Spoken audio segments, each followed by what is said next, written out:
dive into. Enough of the podcast mode. We jump into Miramar, and you can see the points per map there as well on the right-hand side of your screen.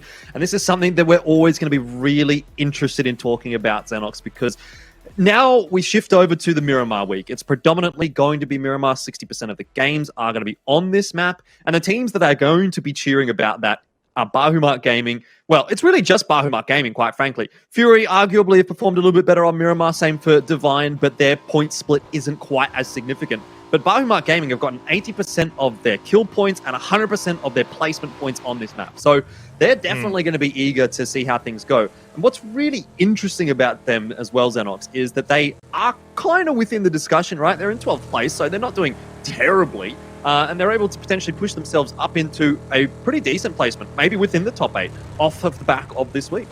The thing is, they're not necessarily being able to convert it into kill points and placement points. So, yes, it's a benefit, but it's not always going to be getting the points on the board. This might be a good start for Golden Cat, as Maximus has spotted out an opponent. Ghoul will drop. Tinoi helping out there as well. So Cerberus, not the way that they want to be starting today. They're in second place. In one, Fury as well. This is an Oceanic Circle coming from down under.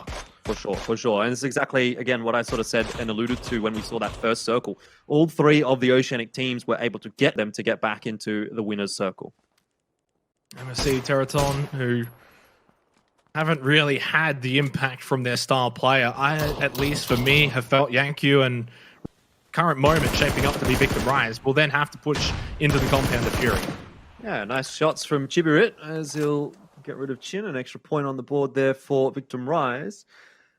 Up into 14th place, since it should be coming from the kill points. Placement points may be a bit more difficult to come by when they inevitably do have to cross this road. Mogi Esports, Jet's been knocked down from Niku's of Astra. There's a Barado just going backwards randomly with a nade blowing up as well. It's all happening now here for Phase 4. Not too much of a surprise. It's been quite going for the first 15 minutes. And from here on out, you expect it to probably be non-stop, at least for the next 10 minutes or so. The kill feed starts to light up. Eagle Sentinel shooter through entry fragger, able to take out Art God. But it's Monkey Esports who are in a spot of bother right now. Cerberus not looking too good either. Jexy on the top of this hill, spotted by Smelt. Although, I've got to say, Jordan, I'd rather... A less populated side of the northern side. And they might actually be able to gatekeep a couple of teams on the way in as well. So Q confirm, not with a terrible rotation here in my mind. We'll see how it pans out. Buru Ram just down to the south of them. And these two teams up toward the north as well going to be problematic. But Divine and MSC are just not going to get out of here unscathed. So they're going to be wounded teams running on into Q Confirm. And we know how much Q Confirm likes to capitalize on that. There's about 6 teams just counted north of Astra's current position. They're going to be swarmed very soon. But as you mentioned, Divine, MSC, they'll slaughter each other. But then whoever even comes out on top, if anyone really does, the blue there as well, might take him out for them, isn't really going to get very far. Mogi Esports, they did get the revival to Jet, who was knocked down earlier. Nice headshot spray from Jet, unable to land anymore. Onto Subang from Cerberus, moving forward towards the rest of his team. Basil and Smell. Another shot landed from Jet, but still not enough to get the knockdown. First aid kit. A nade from Noctan could be disastrous for Cerberus if it can land. He's got to prime this one perfectly down into a bowl towards Basil. Too far! He bounced it onto Basil, and it's bounced away from him. Another one in hand for Noctan. It really should be getting at least one here in terms of a knockdown, and unable to find any.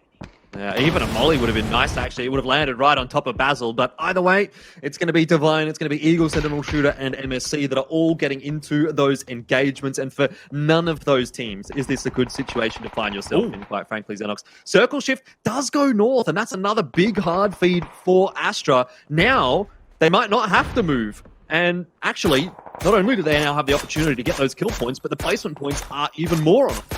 Yeah, 100%. That's a feed for not just Astra, but also Maogi in a pretty good spot, considering they've only got the 3 players alive. They will have to still deal with Cerberus, though, just below them. But of course, those teams on the south side of this road now have got a lot of decision-making to do. Q Confirm just down to their star man and Jow man, as they're not looking like they're going to pick up any points in this game, Jordan. 117 points is what they started tonight on. It could be what they end game 1 on as well. Vandal spotted, but it's only a flashbang from Jowman. Has one Molotov, but no frag grenade as Eagle Sentinel Shooter. All 4 members right in front of him. He's got a decision, though, if he wants to just try and avoid them for as long as possible, move forward, or he could, of course, tried to push in from behind with the blue, keep putting pressure on. Eagle Sentinel Shooter did a good job of clearing out a lot of the teams in this north section. They're actually off the bottom of the standings now as well because of that, Jordan. So they played this well. 5 kills already at the moment.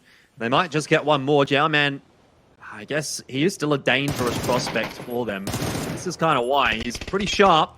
Putting some bullets into Man, who is proning just below that ridge. Molly's going to be thrown in as well. Doesn't look like it's connected onto Man. Eagle Sentinel Shooter, though, having a much better performance here in Game 1 of Day 3 than what we saw from them earlier on in this competition. And to see Q Confirm struggling is great news, not only for the viewers, but for everyone else that's playing in this map right now. Yeah. This gives the opportunity to other teams to catch up, to bridge that gap. And from a viewing perspective, keeps things closer towards the top end of things, which is always what we're looking for going into the final day. Well, I mean, for how many people that voted for Q Confirm, though, I'm not sure if they're going to want this to be close. They're probably sweating just that little bit for those who maybe only had one coupon and said, okay, I'm going to put it on Q Confirm. We've seen horror stories in PUBG before, Jordan. It wouldn't be impossible. Jamman doing a good job, though, of just playing safe, staying alive, making sure to maybe, just maybe, he finds a kill or two and potentially even some placement points. 3-4 points goes a long, long way in the grand scheme of things for a team that's right now averaging over 10 points a game. That little margin of victory, 3-4 points, just adds to that lead for teams like Cerberus, who aren't going to get matched from this game. Yeah, I mean, it just keeps that average ticking over. And I talked a lot about the averages on day 1, where they had that 16th place game that was really dragging a lot of the averages down for Q Confirm. But it's the difference between having that 16th place game with 0 points, 0 kills, and maybe having an 8th place and a couple of kills here or there. It just keeps it ticking over nicely, and you sort of feel like you're still getting something out of all of these games. Have a look at the circle shift, and it's a pretty risky one, isn't it? It's a dangerous one, keeping a bit of a half situation with that road cutting 2 sides in half. It's not ideal for Astra, again, in terms of winning this game, but they're still in a pretty good spot. No, but this is a very chaotic sort of circle, right? It doesn't really favor anyone. Golden Cat have got best position, but because they're being pushed on from DIC, they're going to have other teams that are going to want to try and take their position. All of a sudden, they're just kind of like sitting ducks here. They almost didn't want the feed, and they've got it regardless. Anquan taken down to half health as DIC just kind of fall back. Golden Cat firing back. They did lose to Noit, so they've still got 3 alive, all at full health. Clown 3 pushing away as well for DIC Gaming, but they're very close by. They're making this very uncomfortable for Golden Cat. They're not the only ones who are probably uncomfortable right now. A lot of teams up north, south, of course, all going to have to get involved in fights. Cerberus finally eliminated. There's Astra finding themselves on the kill feed as well. The Oceanic team, Fury, Carnage down to southeast, Jordan, wouldn't be surprised if they sort of just gobble on each other. Jiaoman could be a huge problem for Eagle, but has been spotted by Legacy, so he's helped those boys out just a little bit, whether he knows it or not. Day trade in the engagement here with Golden Cat. And like you mentioned, Golden Cat would not have wanted this feed because it's pushing teams in their direction. And they're actually down on the low ground. So DIC and Day trade, as long as they don't run into each other, as long as they don't fight each other, will actually just be able to bully Golden Cat out of this position.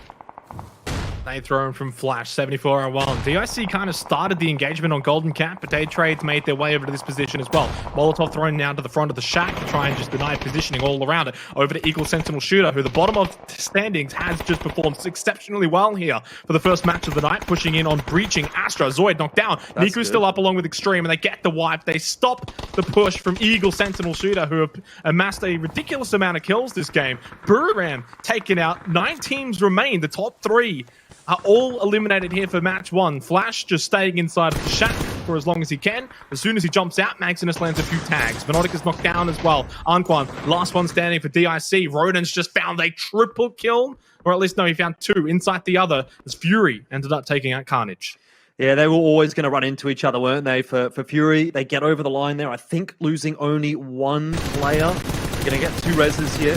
Tonke with a long spray down will deal with Anquan, and that's DIC out in 8th. So we're now into the placement points. And what you will notice again is that circle is going to be shifting fairly shortly. Zoidmate on the move, and you like to see this early on from Astra. They need to get someone across the road because it's very likely going to go down to the south. They've recognized that.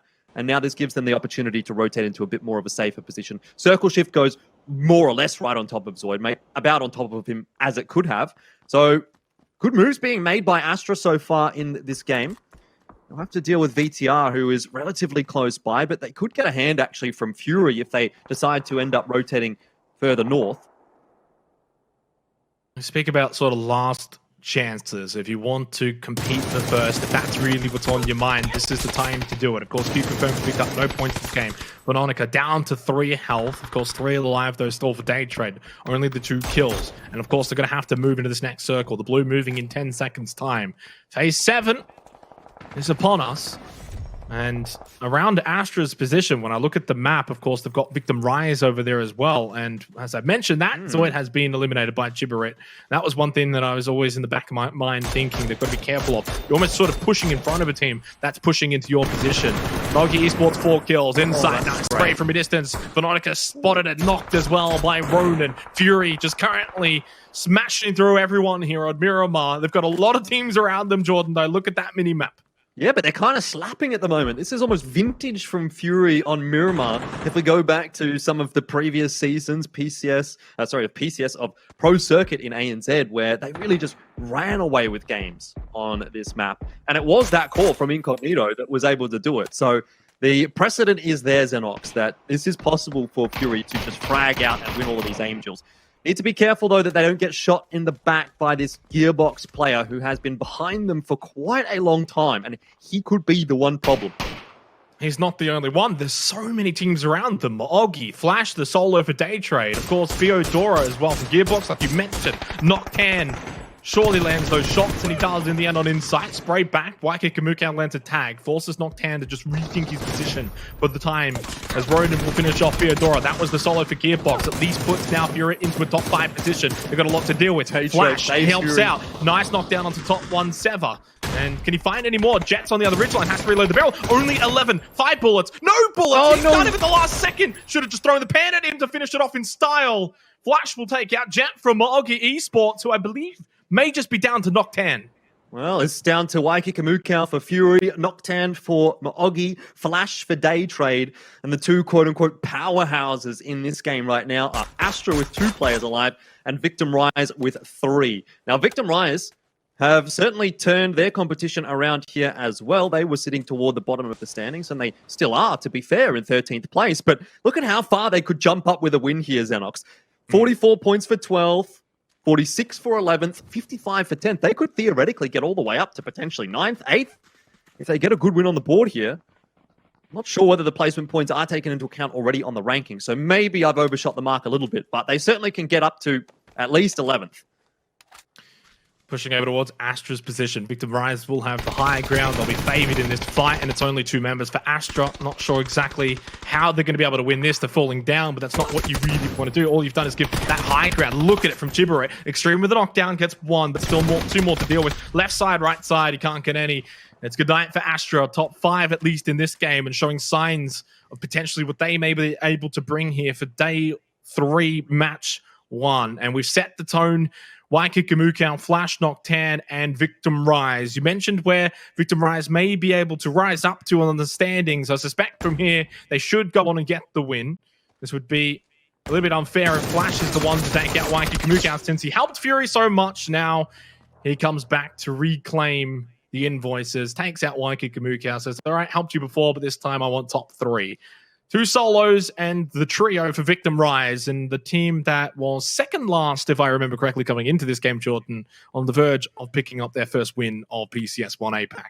Well, if Nocturne is not checked properly, that could well still come unstuck. He's in a pretty interesting position. It almost feels like a one-and-done kind of position, but he may open the door for Flash. You know, if he gets a knock here onto Seymour or onto Chibaret, Flash dives in at the right time. It could end up being a 2-on-1 for him. Victim Rise, I will agree, should still win the game from here, but there's so much that can go wrong in very quick amounts of time in a game like PUBG, so can't really afford to count our chickens before they hatch. So 2 minutes, 15 seconds, and what is a game that has now very much gone the distance. It started off slow, first 15 minutes, not too much, but I did sort of predict that it would pick up the pace, and, well, that was not a lie. It definitely gave us everything.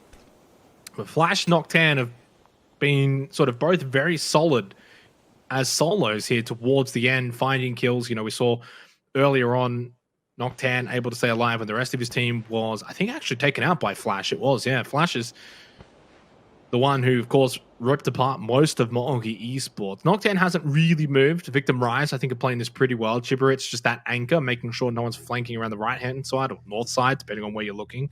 As then Samoy and his partner push up towards Flash and towards Noctan. I wonder if they just maybe die to the blue here. Noctan spotted. Takes the first shots onto Samoy. And, of course, high ground advantage always going to prevail. Flash, well, he spots ahead. Not much he can really do from there. And Victor Rise, well, they scalp all of the kills in the end.